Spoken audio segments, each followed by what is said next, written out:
Eh bien, à tous, bonsoir et bienvenue pour ce live. Ça me fait super plaisir de vous retrouver pour cette web conférence. Donc, avant tout à l'heure, j'ai eu confirmation de Hervé, mais est-ce que vous pouvez tous me confirmer? Est-ce que vous m'entendez bien?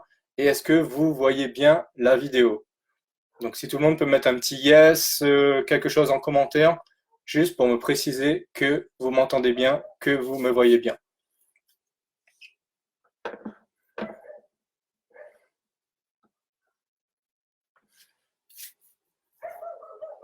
J'attends un petit peu les retours, ouais, le temps que l'information arrive. Ok, super, super, parfait. Ok, c'est cool. Eh bien, let's go. Donc, avant de commencer, j'aimerais vous poser deux petites questions toutes simples. Qui aujourd'hui, en fait, aimerait avoir le métier de ses rêves?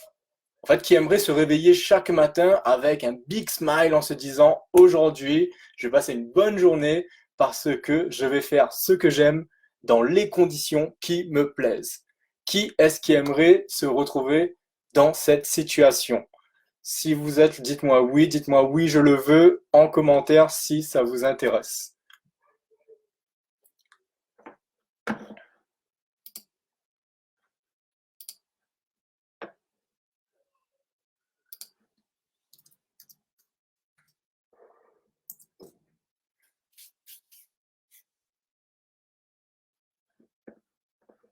Pareil, j'attends les réponses histoire que voilà.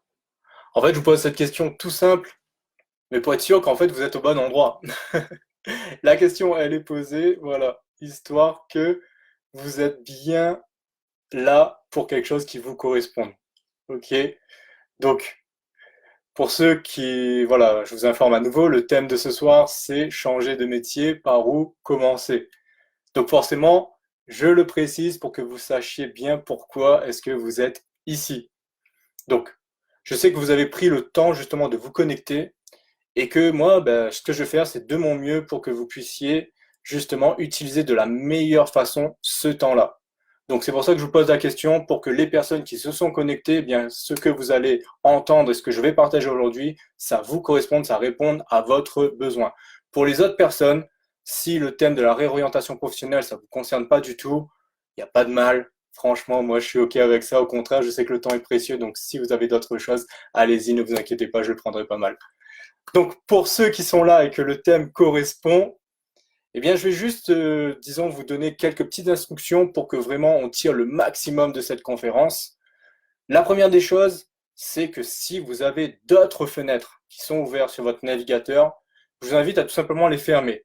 Et restez concentré d'avoir uniquement cette fenêtre avec le live qui est ouverte, de manière à ce que vous ne soyez pas déconcentré aussi. De même, si vous avez votre téléphone à côté et tout, si vous pouvez le mettre sur silencieux ou l'éteindre ou quelque chose comme ça, le mettre de côté. On va prendre 45 minutes et j'aimerais que ces 45 minutes-là, on les passe ensemble, qu'on les passe vraiment ensemble, qu'on soit connectés et qu'il n'y ait pas d'autres choses qui puissent venir vraiment déranger ce moment-là. D'accord? J'aime dire que moi, j'aime passer du moment ensemble avec les gens et que quand on passe, on est un petit peu dans notre petit monde, dans notre petite bulle en quelque sorte. C'est un peu ce que j'aime créer. Donc, on est un peu cette petite bulle ensemble, ok? On déconnecte des autres et on se reste connecté ensemble. Ok. Et de même, donc voilà, vous avez fermé vos navigateurs. La deuxième chose aussi, s'il vous plaît, j'aimerais vous inviter à prendre une feuille et un stylo, ou bien si vous êtes sur l'ordinateur aussi, d'ouvrir Word, ou bien d'ouvrir voilà, un des logiciels qui vous permet de prendre. Parce que je suis pas sûr que je vais la refaire, cette conférence, pour l'instant. C'est voilà, la première fois que je la fais, je la balance comme ça en live, et ben voilà. Pour que vous assurez de tirer le maximum et que vous puissiez garder quand même des notes, prenez des notes. Ok, donc quand c'est fait, pareil, si vous pouvez mettre un like, un pouce et tout pour me dire que c'est fait, c'est bon, j'ai eu des likes et des petits loves, ça fait plaisir. Donc, dans cette présentation, je vais partager avec vous en fait une méthodologie en 6 étapes pour vous aider à commencer au mieux votre démarche de réorientation professionnelle. En fait, la raison pour laquelle cette présentation elle est innovante, c'est parce que pour moi, elle se base sur l'expérience. Je sais qu'il y a beaucoup de personnes qui vont voilà, parler de certaines situations avec beaucoup de théorie. Et moi, j'aime vraiment que ce que je partage, c'est vraiment sur l'expérience et non pas uniquement de la théorie. Donc, il y a beaucoup de personnes qui vont vous balancer des principes et tout. Mais franchement, moi, je suis pas du genre à être fais ce que je dis, mais fais pas ce que je fais.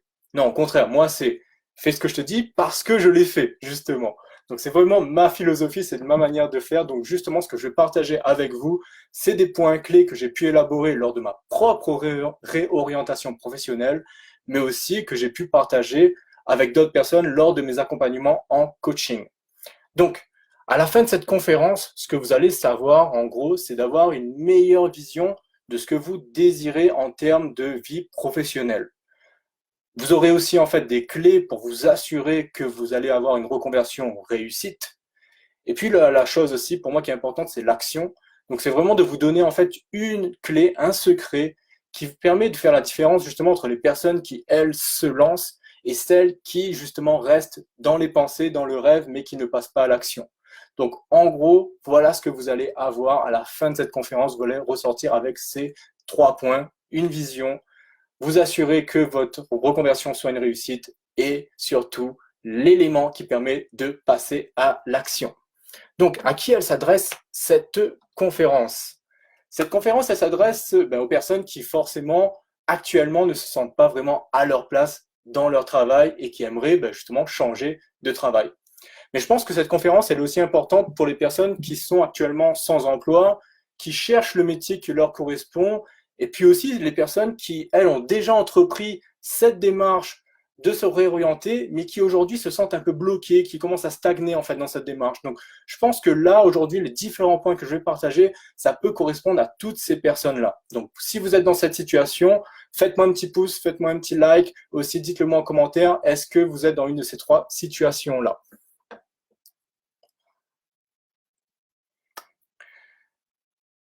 Une chose aussi que je vais rajouter, c'est pour moi, depuis le début, je vous dis, j'aimerais que vous tirez le maximum de cette conférence. Donc aujourd'hui, moi, je me suis mis dans l'état où je me dis, je vais partager tout ce que je sais, je vais essayer de vous donner le maximum, de répondre à vos questions, parce que ça, c'est une chose qui est importante. Pourquoi je le fais en live? Tout simplement parce que vous pouvez réagir tout de suite à ce que je dis. Donc, en commentaire, allez-y, faites-vous plaisir. Dès qu'il y a quelque chose que je parle et que vous avez envie de poser une question, soit j'y répondrai quand je le verrai à la fin justement de ce que je suis en train de dire, j'y répondrai, soit on prendra le temps à la fin vraiment de la conférence, il y a 15 minutes justement que j'ai dédié à cela pour répondre à toutes vos questions, mais vraiment j'aimerais avoir vos retours. J'aimerais vraiment que ce soit un échange, donc c'est pour ça que je le fais en live, parce que j'aime savoir aussi qu'est-ce que vous en pensez, et si je peux vous apporter quelques notions en plus, c'est avec grand plaisir. Donc je vais vraiment vous donner le maximum. La seule chose que je vais vous demander en échange, c'est que moi, à la fin, en fait, je puisse vous faire une petite offre, justement, pour conclure la conférence. Est-ce que vous êtes OK pour qu'on fasse ce deal?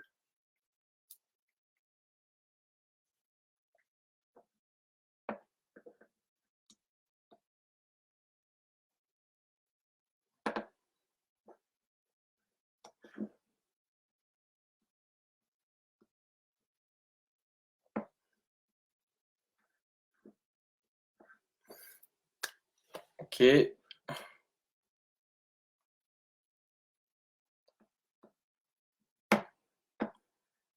OK, donc j'ai pu savoir vos retours. Donc il y a des personnes qui quittent bientôt leur emploi, en formation, en route vers un nouvel emploi. Yes, d'accord pour le deal, me dit Hervé. Super. Bon, eh bien, sans plus tarder, rentrons dans le vif du sujet. J'ai fait, voilà, mon petit brief de départ. Donc, aujourd'hui, ce qui est important pour moi, c'est vraiment de savoir, en fait, quelle est la raison pour laquelle vous vous dites cette conférence me convient. Et la question que j'ai envie de vous poser, c'est est-ce que vous pouvez me dire qu'est-ce qui aujourd'hui vous dérange dans votre vie professionnelle? Sans rentrer vraiment trop dans les détails perso, mais est-ce que vous pouvez me dire quelle est la principale difficulté qui vous empêche d'être épanoui professionnellement et qui fait que justement aujourd'hui vous songez à carrément changer de travail?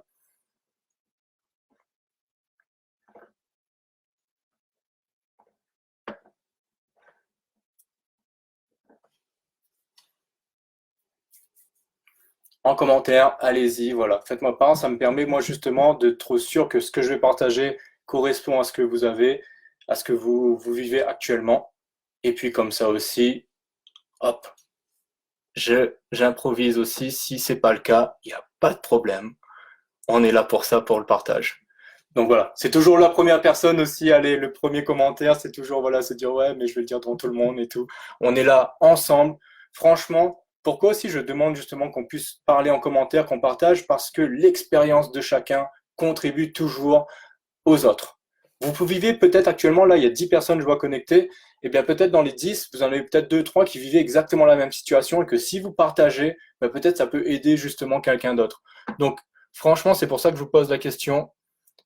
Donc, mon travail ne me correspond plus, ok, le salariat, manque de sens, pas vraiment libre de faire ce que je veux, manque de reconnaissance, ok, donc voilà, manque de sens, manque de reconnaissance, pas de liberté, besoin de faire ce que je veux justement, le métier me correspond pas.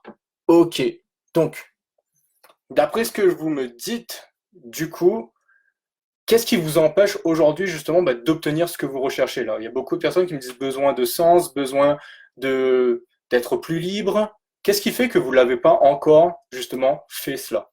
Que vous n'avez pas encore ce métier? Est-ce que vous pouvez me dire s'il y a des choses qui vous freinent, qui vous empêchent? Est-ce que voilà, qu'est-ce qui vous a empêché aujourd'hui justement d'avoir cela? Ok, je déprime dans mon emploi actuel, je veux changer complètement. Marre du taf, ok, le trajet, faire des heures, aimerais faire les heures que je veux, ok, le salaire aussi, qui est un problème. Cool. Franchement, je vous remercie vraiment de partager, voilà, de vraiment discuter, de partager tout cela. C'est vraiment de la richesse de connaissances là qui est partagée chacun. Donc on voit que vous avez, ok. Donc du coup, comme je vous demandais, voilà, justement, qu'est-ce qui fait qu'aujourd'hui, vous n'avez pas pu encore sortir de cette situation-là? Qu'est-ce qui fait qu'aujourd'hui, vous dites, OK, j'en ai marre, le trajet, par exemple, je prends le cas d'Hervé qui me dit que le trajet, ça peut être un problème. Qu'est-ce qui fait que tu n'as pas encore changé justement de travail? De même, pareil, voilà, Didier, tu me dis que tu déprimes dans l'emploi, que tu aimerais vraiment changer de voie. Qu'est-ce qui fait que le changement n'a pas encore eu lieu? Pour les personnes qui voilà, se disent manque de reconnaissance, qui recherchent du sens, qui recherchent plus de liberté aussi, qu'est-ce qui fait que vous n'avez pas encore sauté le cap? Donc pour Hervé, tu me dis peur de sauter dans l'inconnu, on sait ce qu'on perd, on sait pas ce qu'on va avoir. Ouais, clair. Ok, la peur de l'inconnu, bien identifié.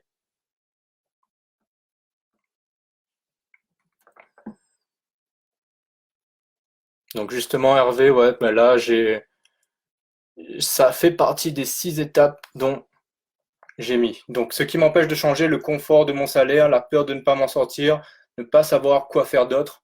Ok. Donc, un peu une notion aussi d'inconnu ici pour Jajamel.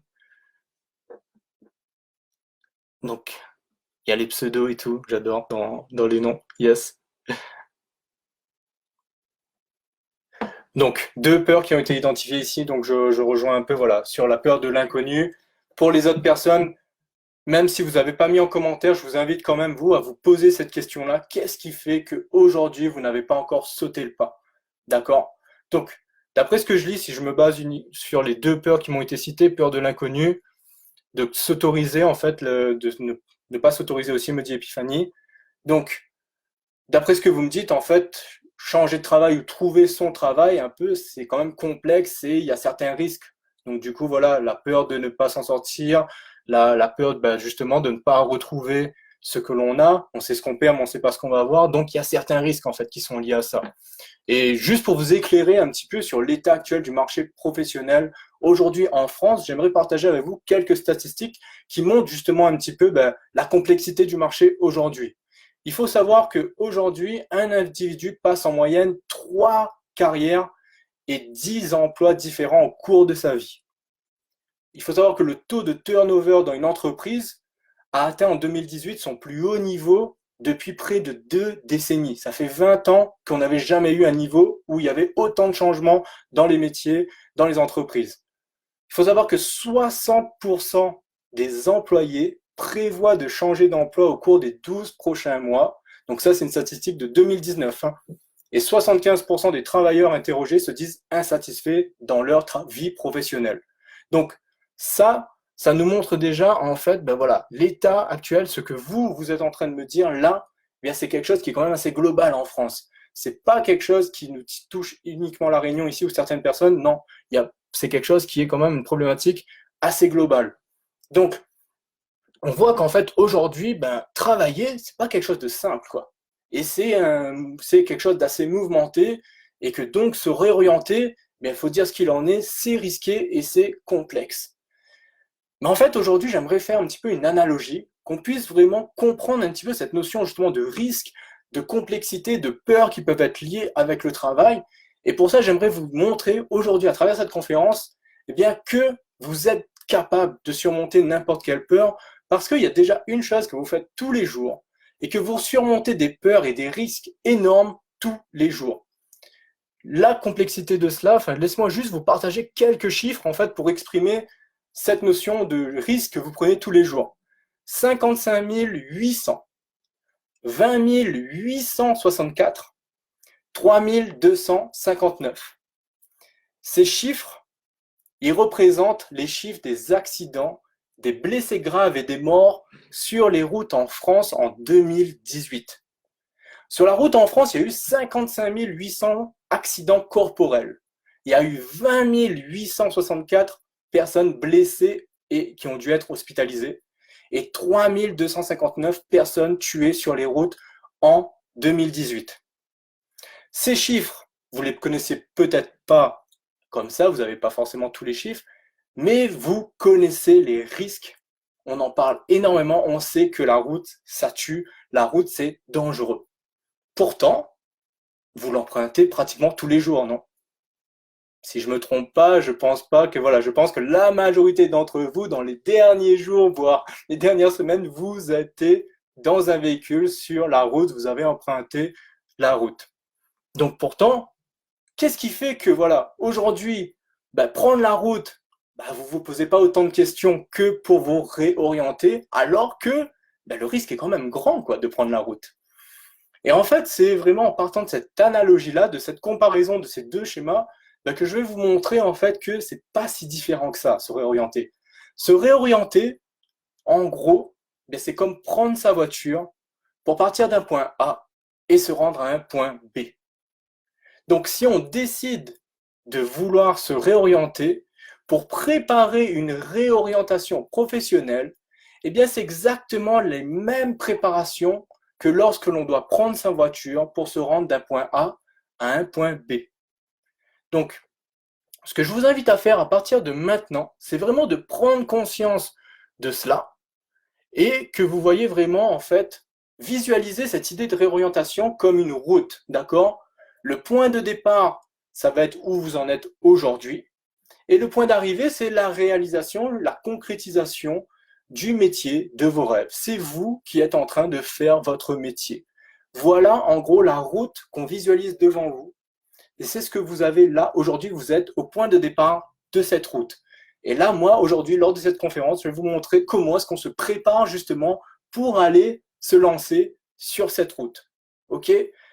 Donc, comme je vous l'ai dit, c'est une route. Alors, comme le dirait Mademoiselle Bill en tête du bus magique, en voiture tout le monde! C'est parti, je vous montre l'étape numéro 1. Donc, quand on commence la démarche de se réorienter, la toute première étape, c'est déjà de prendre conscience du chemin qu'on va faire. Vous voyez, lorsque vous devez prendre votre voiture pour vous rendre quelque part, vous n'allez pas vous préparer de la même manière que si, par exemple, vous allez vous rendre à la boulangerie du coin pour acheter du pain le matin, que si vous devez aller à Sillaos. Pour les gens qui ne sont pas de La Réunion, en gros, si vous devez faire une grande route qui va prendre plusieurs heures sur un chemin qui peut être un peu dangereux, en quelque sorte. Voilà. Donc, c'est pas du tout la même préparation. Bien, quand on se réoriente, il faut prendre conscience que c'est un chemin qui va être long. La réorientation, c'est pas quelque chose qui se fait comme ça d'un claquement de doigts en 2 jours. Ça demande de la préparation. Ça demande vraiment qu'on se pose avant et qu'on visualise bien la route que l'on va devoir faire avant d'y aller. Tout passe par là. Et j'aimerais vraiment, c'est pour ça que je dis que c'est l'étape numéro 1, parce que certaines personnes ne prennent pas le temps de cette première étape. C'est sur un coup de tête, là je me suis encore pris la tête avec mon collègue, c'est bon, j'arrête, je mets un lettre de démission, paf, et je me casse. Zéro préparation, et derrière on se dit, ok, je me suis cassé, mais qu'est-ce que je fais maintenant? J'ai pris la décision d'arrêter. Ok, vous avez travaillé sur le fait que le stress que vous avez dans votre travail, ok, vous avez diminué cela. D'accord. Mais pourquoi on ne va pas créer un problème, sortir d'un problème pour en créer un autre, d'accord? Donc l'important, c'est vraiment la préparation. Ce n'est pas une décision qu'on prend à la légère. Et juste pour vous expliquer, franchement, quand j'ai écrit cela, moi, j'ai pensé tout de suite à un ami, en fait. Je vais vous donner une petite expérience que j'ai eue. Je ne sais pas s'il y a certains d'entre vous qui ont déjà fait, en fait, la montée du Piton des Neiges à La Réunion. Avec tes potes, en fait, il y a quelques années de ça, on avait décidé de le faire depuis la plaine des Palmistes, donc depuis la forêt Bébourg jusqu'à là-bas, jusqu'au sommet du Piton. On va dire c'est à peu près aller 15 heures de marche, je me souviens bien, aller-retour. C'est une marche assez compliquée. Et on a un pote que lui, on avait préparé, on s'était dit ok, à la fin, au début d'année, on va le faire et tout. Et puis arrivé en décembre, on le rencontre, on lui dit ouais, ben on va faire Piton des Neiges, tu veux venir? Le gars il fait ouais, ben pourquoi pas? 2 jours avant en fait. Il n'était pas du tout préparé physiquement, hein. Il n'avait pas fait de sport, rien et tout, il était juste dans sa démarche tranquille, il s'est dit ok les gars, je vous suis, je viens avec vous. Le jour J, le gars il arrive avec un sac à dos, il y a 6 oranges et une bouteille d'eau dedans. C'est tout. Il est parti faire le Piton des Neiges avec 6 oranges et une bouteille d'eau. Là, je peux vous assurer qu'à mi-parcours, il était mort. Il a dû s'arrêter à mi-parcours et il n'a pas pu arriver au sommet. On est arrivé jusqu'au gîte, pour ceux qui connaissent un petit peu la randonnée, il est arrivé jusqu'au gîte, il est resté au gîte, nous on est monté jusqu'au Piton, on a vu le magnifique lever de soleil, on a pu observer le spectacle, de profiter pleinement justement d'être arrivé au bout du chemin à l'arrivée, mais lui, parce qu'il n'avait pas de préparation, malheureusement, il n'a pas pu en profiter.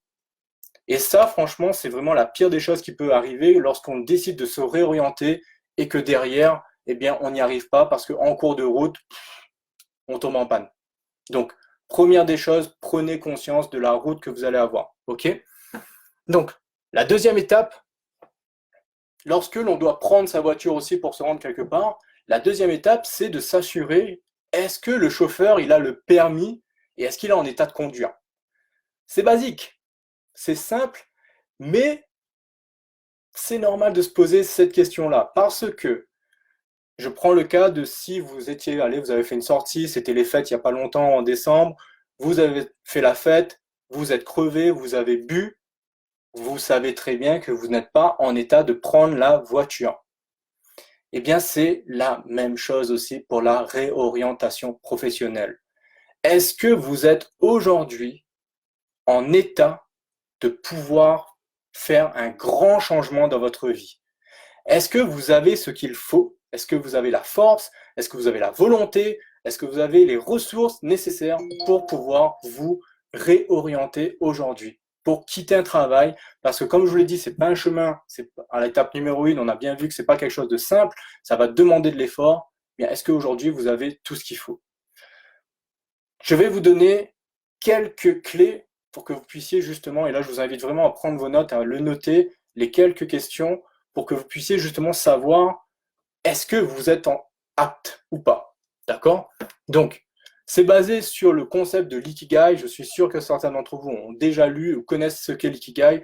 Pour ceux qui voudront plus d'informations, je vais juste vous donner vraiment la base même de la notion, mais si vous voulez en savoir plus, vous tapez ikigai, I-K-I-G-A-I, dans Google et vous aurez toutes les infos pour vraiment savoir comment est-ce que l'on fait pour trouver son ikigai. Mais en gros, l'ikigai, c'est de savoir, en gros, se poser ces questions pour savoir qu'est-ce que j'aime, donc quelle est ma passion, question numéro 1. Quelles sont mes compétences et mes forces, donc pourquoi est-ce que je suis doué, en quoi est-ce que je suis doué, deuxième chose, donc ce qui va vous permettre de savoir quelles sont vos compétences et vos forces. La troisième chose, c'est pourquoi est-ce que vous pouvez être payé? Donc c'est très bien de faire un métier qui vous plaît, mais est-ce que ce métier, il est possible d'être rémunéré pour faire cette activité-là? Troisième chose.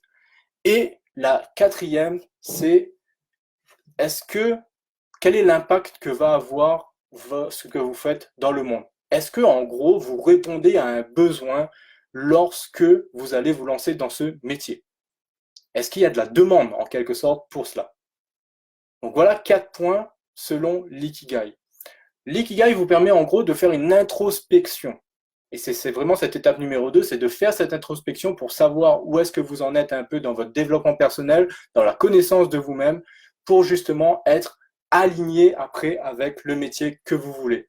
Parce que faire un métier, d'accord, c'est exercer, c'est une action, mais avant tout, c'est être. Il faut incarner en quelque sorte le métier que l'on veut. Et si on veut l'incarner, puis il faut déjà savoir qui est-ce que vous êtes vous, pour ensuite faire justement le lien avec ce métier. Donc c'est cette deuxième phase qui est importante, l'introspection, apprendre à se connaître par l'ikigai.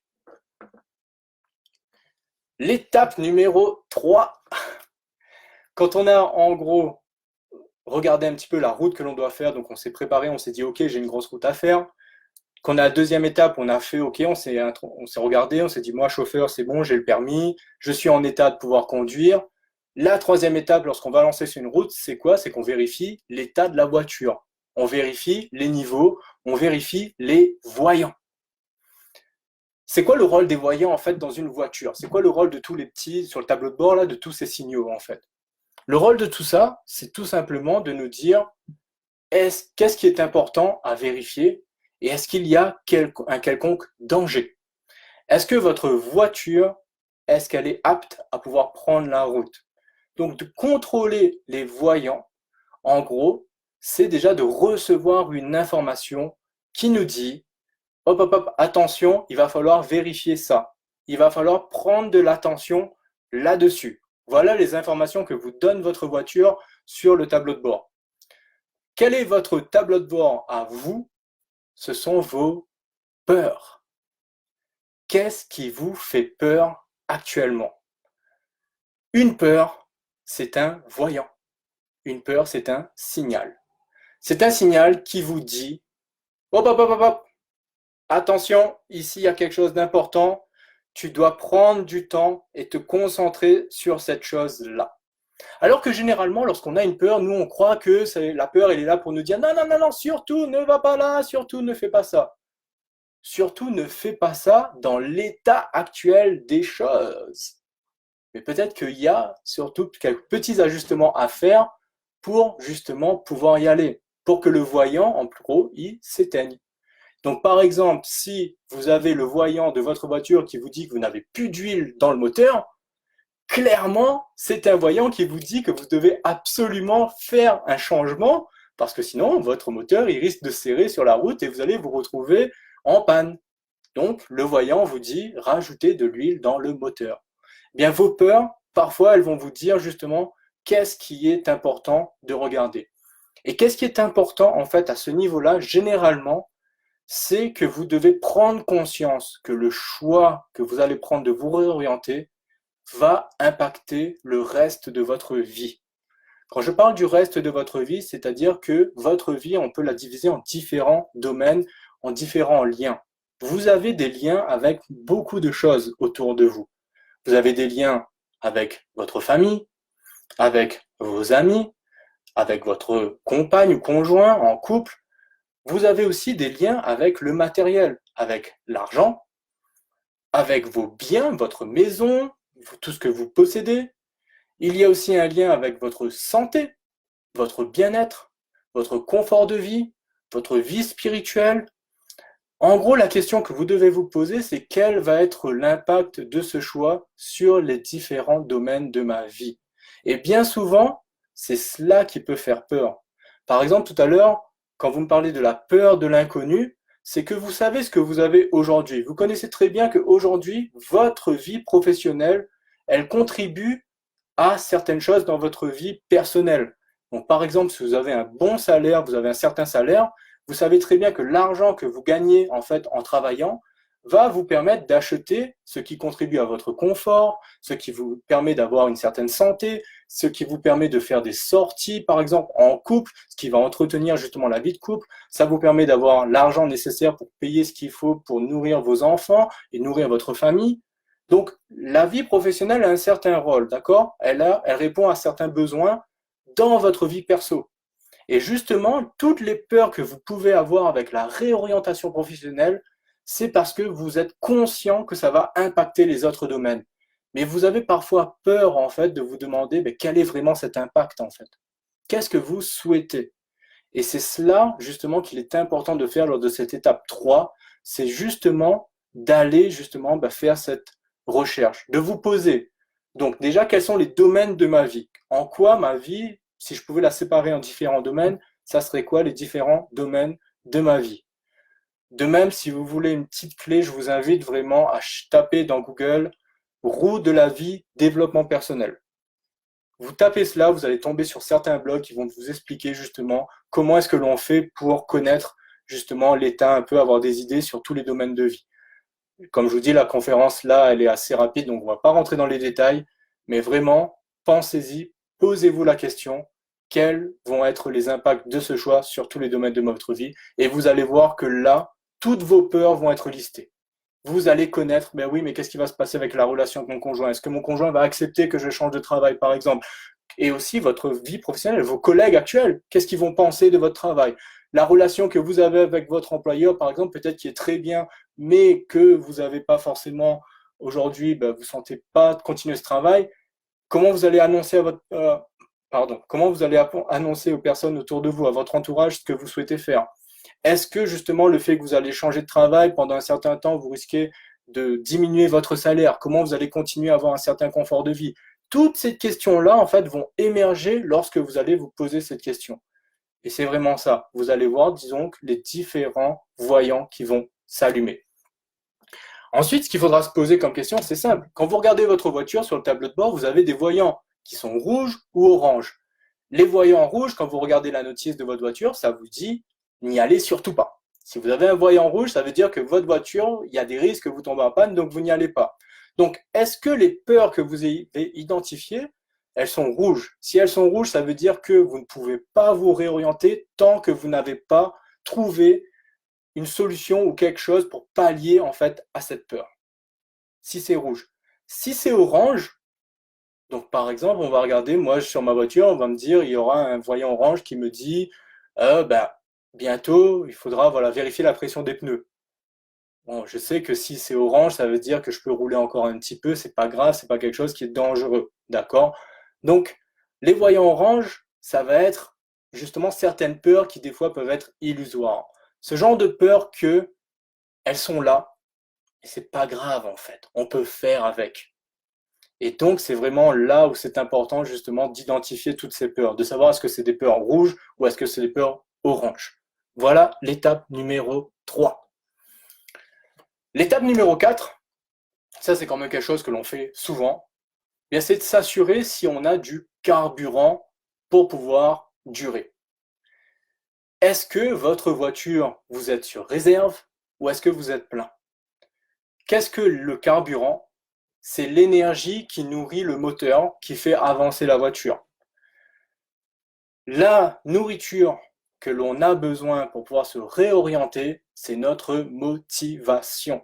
C'est notre niveau d'énergie. Est-ce qu'on a suffisamment de motivation pour s'assurer qu'on va arriver jusqu'au bout?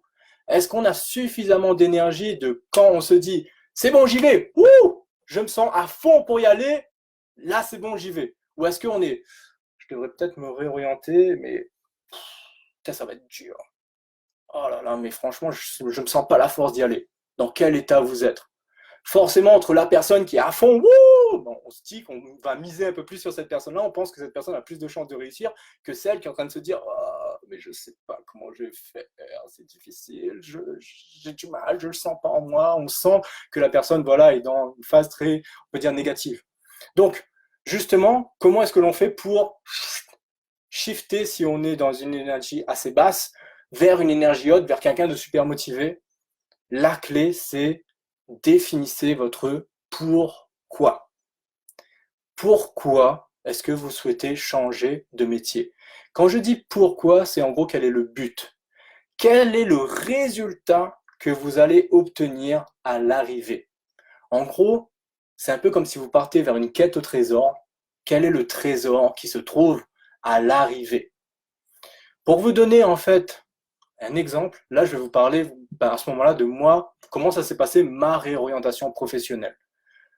Donc, il faut savoir qu'il y a, allez, 4 ans de ça à peu près, j'étais gérant d'une menuiserie bois, que c'était la menuiserie en fait, c'était l'établissement de mon père. J'avais repris la gérance en fait de cet établissement en 2012. Et pendant les 3 ans, les 3 premières années, ça allait, j'arrivais, j'étais content de me dire ouais, je suis chef d'entreprise, j'ai 25 ans, je peux être chef d'entreprise, je me sens super bien, j'étais content. Au bout de 3 ans, je commençais à me retrouver dans un état où c'en est arrivé à un point où le dimanche soir, lorsque je pensais que lundi, il va falloir recommencer à travailler, pour moi c'est simple, hein, c'était dimanche soir à 17h, boule au ventre. Vous voyez, le dimanche à La Réunion, bien souvent, on va faire, allez, on sortit en famille, pique-nique, à la plage, ou des choses comme ça. Eh bien moi, malgré que j'avais passé un super moment en famille avec les amis ou des choses comme ça, arrivé 17h, j'avais une espèce de déconnexion qui se faisait en moi, et malgré que j'étais dans une bonne ambiance, j'étais stressé. Parce que j'étais en train de penser au lendemain où, mince, va falloir travailler, ah mais là, il va falloir gérer les clients, ah mince, va falloir faire ça, ah il y a encore, je suis sûr, il y a un de mes employés où je vais me prendre la tête avec lui, et ce métier, il me saoule tout simplement. Avec les fournisseurs aussi, il y a des problèmes, des choses comme ça. J'avais des problèmes avec mon associé. Enfin, il y avait différentes choses qui faisaient que je me sentais pas du tout épanoui et j'avais cette boule au ventre. Mais c'était pas parce que la première fois que je l'ai eu, eh bien, malgré ça, malgré que je savais qu'il fallait que je change de travail, j'ai pris à peu près 6 mois pour passer le cap.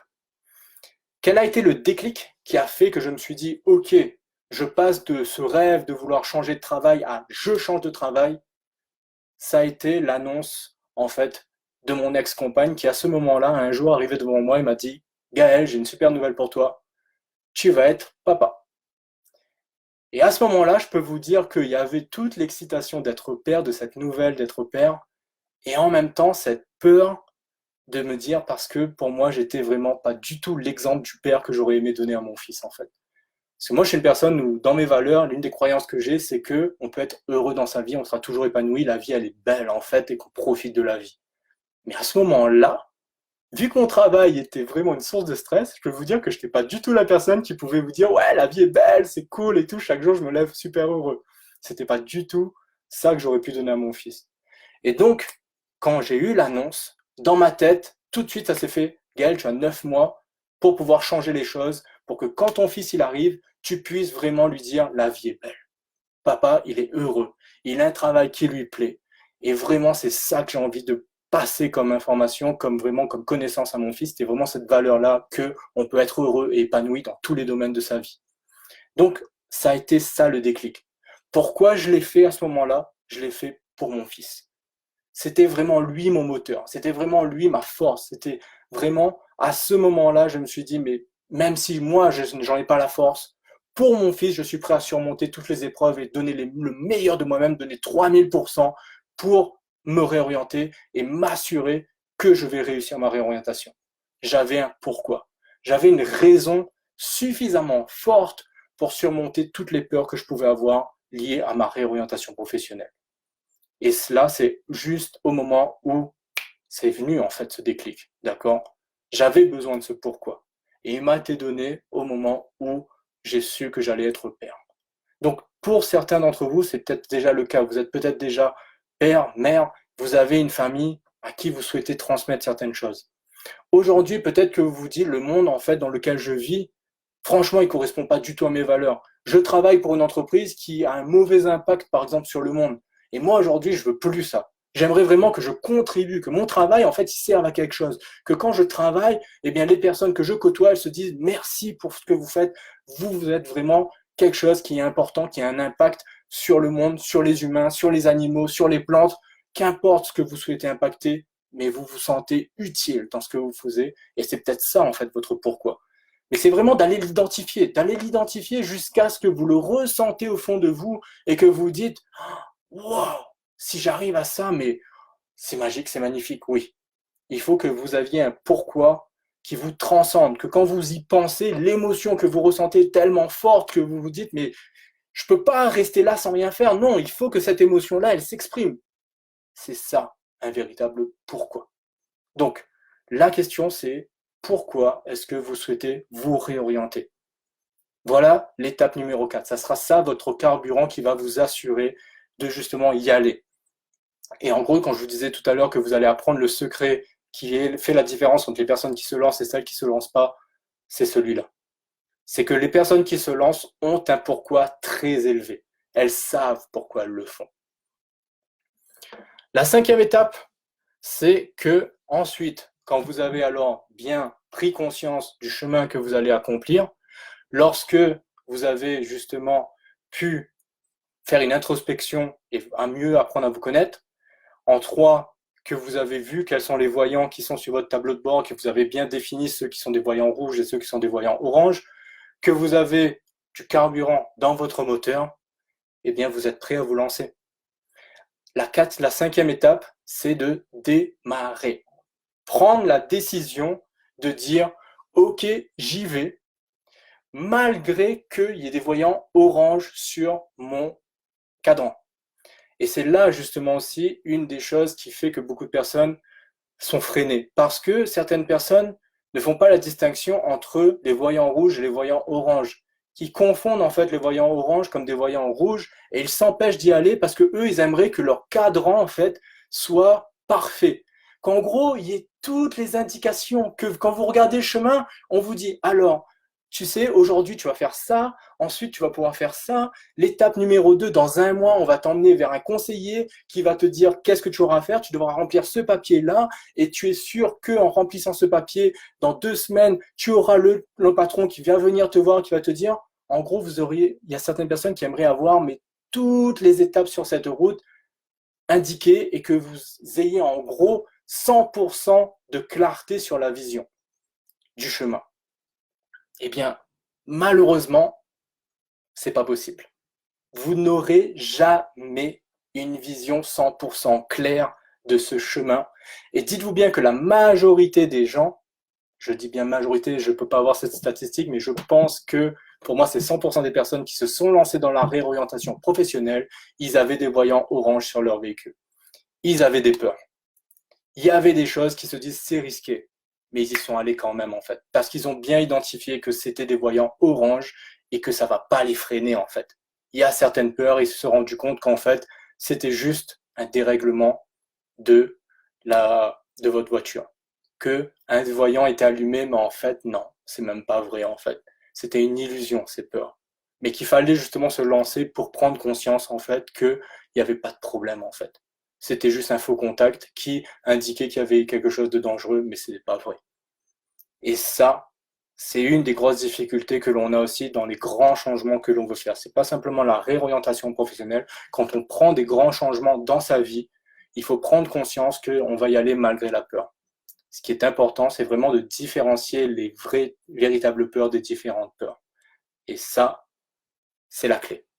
Donc, au bout d'un moment, quand vous avez fait les 4 premières étapes, allez-y, lancez-vous. Vous aurez toujours une certaine peur, une appréhension en vous, mais quand vous avez identifié votre pourquoi, généralement, quand on a son pourquoi, ça nous aide vraiment à pouvoir balayer tous les voyants rouges, donc de faire ce qu'il faut pour que les voyants rouges disparaissent. Donc, on va travailler sur toutes les peurs. Et ensuite, les voyants oranges, on se dira, on s'en fout, on y va. Et on ressent même plus, en fait, cette espèce de frein que l'on a à l'intérieur de nous qui nous fait qu'on se pose plein de questions et qu'on se demande est-ce que c'est bien ce qu'on fait, est-ce qu'on va sur le bon chemin ou quoi. Non, on se lance.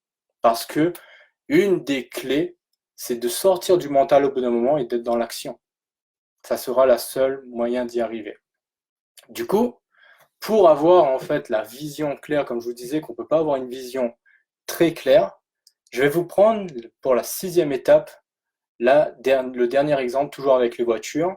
Et quand on prend un chemin, en fait, c'est lorsqu'on doit s'aventurer sur une route lorsqu'il fait nuit. Lorsqu'il fait nuit, quand vous mettez vos phares, vous voyez à quelle distance? Est-ce que si vous êtes sur une ligne très droite et que vous mettez vos phares, est-ce que vous voyez à 4 km qu'est-ce qu'il y a? Normalement, non. Vos phares, en fait, ils vous permettent de voir à une certaine distance, en fait. Vous avez très bien conscience que vous allez aller quelque part, mais vous ne le voyez pas visuellement, ça, en fait. Quand vous allez voir, pourtant, vous êtes confiant, vous savez très bien où vous allez, vous avancez, même si vous n'arrivez pas à voir beaucoup plus loin, vous vous lancez, en fait, sur cette route.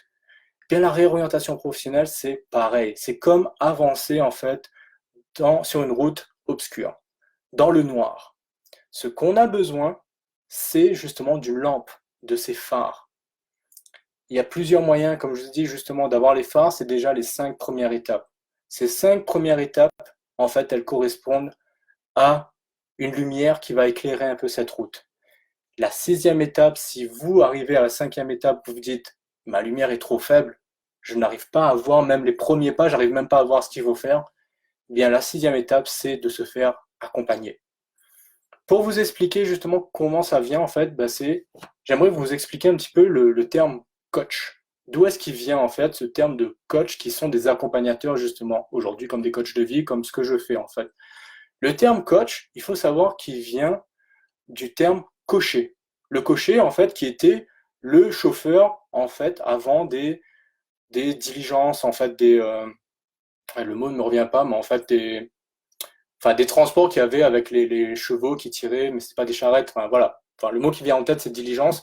Et en fait, le cocher, qu'est-ce qu'il avait? C'est-à-dire qu'il avait cette espèce de petit fanal là de lampe avec lui qui permettait d'éclairer la route justement pour aller emmener les gens qu'il doit diriger. Donc en gros, c'était un peu le guide, si je peux dire. Eh bien, des fois, quand justement on se sent pas capable, avec les premières étapes, de voir suffisamment clair, et parfois il faut demander de l'aide.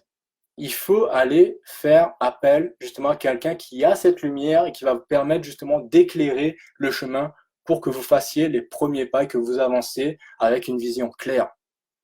C'est cela le rôle d'un coach. Éclairer la route, mettre justement des phares suffisamment puissants pour que vous puissiez au moins faire les 3-4 premiers pas. Et vous allez voir que quand vous faites un pas, quand on avance sur sa route justement le soir, plus vous avancez, plus la route s'éclaire en fait. Mais si vous faites du surplace et que vos phares ils sont allumés, vous verrez jamais au-delà de ce que vous voyez actuellement. Il faut avancer pour que la route, puisse se découvrir devant vous. Eh bien, c'est cela en fait. C'est pour ça que je vous dis l'étape numéro 5, c'est de démarrer pour que vous puissiez justement au fur et à mesure, vous allez obtenir de nouvelles informations, vous allez découvrir de nouvelles choses qui vont vous donner justement les clés nécessaires pour arriver au bout. Donc, dites-vous bien que au point de départ, c'est rare que vous ayez toutes les informations et toutes les ressources nécessaires pour arriver à l'arrivée. Mais parfois, vous avez suffisamment de ressources et de clés pour déjà faire la moitié du chemin. Parce que ce qui est important, c'est que vous allez apprendre sur ces premiers chemins, en fait. En faisant les premiers pas, vous allez acquérir de nouvelles informations, vous allez découvrir de nouvelles choses sur vous-même, vous allez découvrir des compétences que vous ne pensiez pas que vous aurez, vous allez rencontrer des personnes que vous ne connaissez pas avant et qui ont justement des connaissances qui vont vous aider. Mais ces personnes se trouvent sur la route. Et c'est pour ça qu'il faut y aller en ayant justement tous les peurs, comme je vous dis, les voyants orange, en fait, eux, ils vont disparaître lorsque vous aurez, en fait, avancé sur la route. Parce que, comme je vous dis, vous allez avoir de nouvelles ressources qui vont vous permettre d'enlever les voyants orange. Donc, voilà, on arrive à la fin des 6 étapes que j'ai partagées avec vous. Donc, je vais vous les rappeler rapidement. L'étape numéro 1, c'est de prendre conscience du chemin qu'on va faire. Où est-ce que je souhaite me rendre? Est-ce que c'est un long ou un court chemin? L'étape numéro 2, s'assurer que l'on a le permis et qu'on est en état de conduire, donc faire cette introspection en justement découvrant son ikigai. L'étape numéro 3, c'est de vérifier l'état de sa voiture, donc on vérifie les niveaux et les voyants. En gros, on écoute et on voit ses peurs. Étape numéro 4, on s'assure d'avoir du carburant dans sa voiture, on identifie son pourquoi.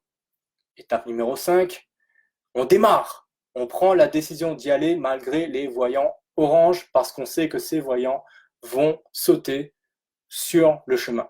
L'étape numéro 6, c'est d'enlever les obstacles qu'on peut avoir sur la route en s'éclairant justement pour pouvoir les voir. Et cela nécessite de se faire accompagner par quelqu'un lorsqu'on n'est pas capable justement d'avoir une lumière suffisamment puissante, si je peux dire, pour voir tout cela. Donc, voilà ce que j'avais préparé pour vous. J'espère que ça répond quand même à vos questions et ce que vous aviez comme les interrogations. Et comme je vous l'ai dit au début, ben voilà, on peut prendre 10 minutes à peu près pour pouvoir justement répondre à vos questions.